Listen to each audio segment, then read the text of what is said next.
Bonjour à toutes et à tous, infiniment heureux de vous retrouver pour partager avec vous une magnifique histoire de nos sages. Eretz Zavat Chalav Udvash, une terre où coule le lait et le miel. Est-ce que vous aimez le miel? Et d'où vient-il le miel? Le miel, faut qu'il soit cachère, vous le savez. Pas tous les miels sont cachères. Nous allons parler de cacheroute aujourd'hui. Mais par exemple le miel, il faut savoir qu'il y a certaines fleurs qui produisent ce miel-là. Tout d'abord, elles produisent un liquide sucré qu'on appelle le nectar. Les abeilles sont prêtes à voler sur des kilomètres pour se nourrir de ce nectar. Elles volent de fleur en fleur et elles stockent ce nectar dans une petite poche qui est réservée à cet usage. C'est un estomac à nectar. Quand elles retournent dans les ruches, le nectar est transformé en miel. Les fleurs à miel les plus courantes sont les trèfles ou bien les boutons d'or. Et oui, pas tous les miels sont cachers. Les abeilles sont des animaux particulièrement sociables.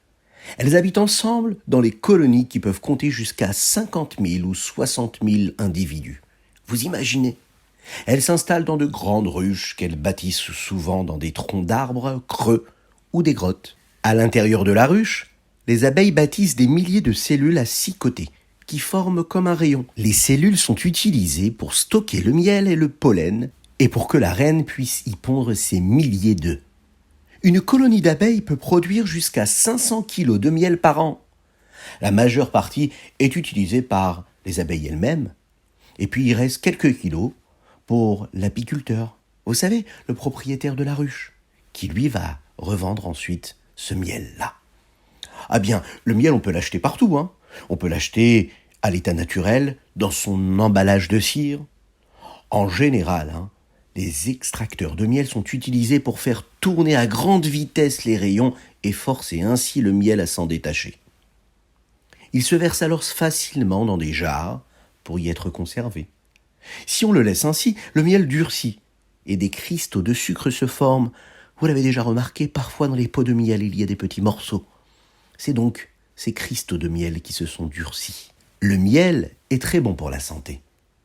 Il faut savoir que le miel contient de nombreux éléments minéraux et des vitamines. Il est bien plus sain que le sucre. C'est aussi un conservateur naturel qui conserve la fraîcheur des aliments et les empêche de devenir trop secs. Le miel est vraiment bon pour la santé. La santé du corps, mais aussi la santé de l'esprit. Vous le savez, le miel, c'est la Torah. Il est comparé à cette sagesse-là qui est si douce pour chacune et chacun d'entre nous. Le roi David a eu affaire avec le miel. Un jour, une riche veuve devait se rendre en voyage. Elle décida de cacher son argent dans de grandes cruches remplies de miel et les confia à un voisin qui devait les garder. À son retour, elle partit récupérer ses jarres de miel. Et là, elle découvrit que tout l'argent qu'il y avait à l'intérieur avait disparu. Et il ne restait plus que du miel et du miel et du miel. Le voisin, lui, prétendit qu'il avait rendu les jarres comme il les avait reçues. Bien sûr, elle ne l'avait pas dit. Elle n'avait pas dit à son voisin qu'elle avait caché l'argent dans le miel. Il affirma qu'il n'était pas du tout au courant de la présence de cet argent. Cette veuve-là fut forcée d'amener l'affaire devant le Beth Din, devant le tribunal. Mais le problème, c'est qu'elle n'avait aucune preuve. Il n'y avait aucun témoin, puisque c'était son secret à elle. Les juges ne pouvaient pas savoir s'il y avait vraiment eu un vol. Même le roi Shaoul et les juges du Sanhédrin ne pouvaient l'aider. C'est alors que le roi David, qui n'était à l'époque qu'un jeune garçon, aperçut la veuve qui était en train de pleurer. Il ressentit de la peine pour elle et il lui proposa « Demandez au roi Shaoul si je peux intervenir dans votre procès. » Le roi accepta. Une grande foule se rassembla ce jour-là. Cette foule qui était curieuse de voir comment un jeune garçon pourrait résoudre un problème aussi épineux. David se tourna vers le voisin et lui demanda à voir les jarres que la veuve lui avait confiées. « Bien, voyons ce qu'elles contiennent. » Il souleva une des jarres et la fit lourdement tomber à terre. Elle se brisa en 1000 morceaux. « Regardez !» s'exclama David. « Regardez !» Les juges se penchèrent et aperçurent une pièce d'or qui était restée collée au miel. Le miel qui était au fond de la jarre.